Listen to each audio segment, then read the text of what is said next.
j'ai été enlevée par 3 frères. Chaque jour, je subissais toutes sortes de tourments. Mais le plus cruel de tous était leur père. Il me torturait sans relâche, jusqu'à ce que mon esprit commence à se briser. Me voir souffrir ainsi lui procurait un plaisir malsain et pervers. Peu importe combien je criais et le suppliais, il restait totalement insensible. Puis un jour, j'ai enfin saisi une occasion de fuir. Je suis parvenue à en assommer un, malgré mon corps déjà couvert de blessures. J'ai serré les dents et me suis échappée par une fenêtre. Dehors, le vent glacial coupait comme une lame, et une épaisse couche de neige recouvrait tout. Je n'avais que des vêtements légers, les chevilles à nu. Les gens qui me croisaient dans la rue me prenaient pour une folle, et je ne comprenais pas un mot de la langue locale. Personne ne voulait m'aider. Par chance, un policier en patrouille parlait anglais. Il m'a aussitôt emmené au commissariat. C'est là que j'ai réalisé que ces pervers m'avaient depuis longtemps sorti des États-Unis. Après avoir écouté mon témoignage, la police ne l'a pas pris au sérieux. Ils ont de plus découvert que j'avais consommé des drogues illégales. Tout ce que je disais avait perdu toute crédibilité. C'est alors qu'une femme à l'allure d'une assistante sociale est entrée dans la pièce. Anna a dit qu'elle voulait me parler seule à seule. Elle a prétendu avoir vécu, comme moi, le même cauchemar. Alors j'ai baissé complètement ma garde,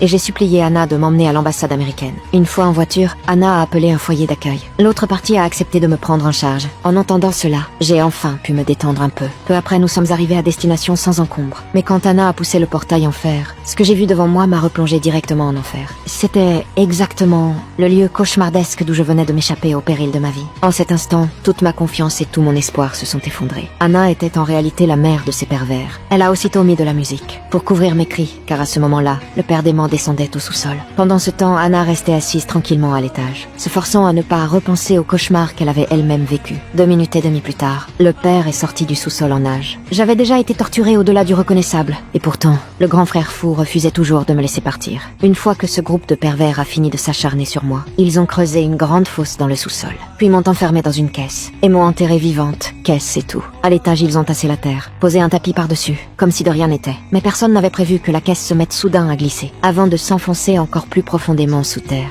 Le sous-sol se trouvait en fait à côté d'un égout. En creusant, les 3 frères avaient accidentellement percé la cloison. C'est grâce à cela que j'ai miraculeusement survécu. Traînant mon corps meurtri, j'ai cherché de la nourriture et une sortie dans les égouts, subsistant à peine grâce à des aliments moisis et avariés. Plus tard, j'ai eu la chance de trouver une église. Un prêtre bienveillant m'a donné à manger et des vêtements. Une fois restaurée, je me suis retrouvée devant les portes de l'ambassade. Mais je n'y suis pas entrée, parce qu'il me restait quelque chose de bien plus important à accomplir, et c'était la vengeance.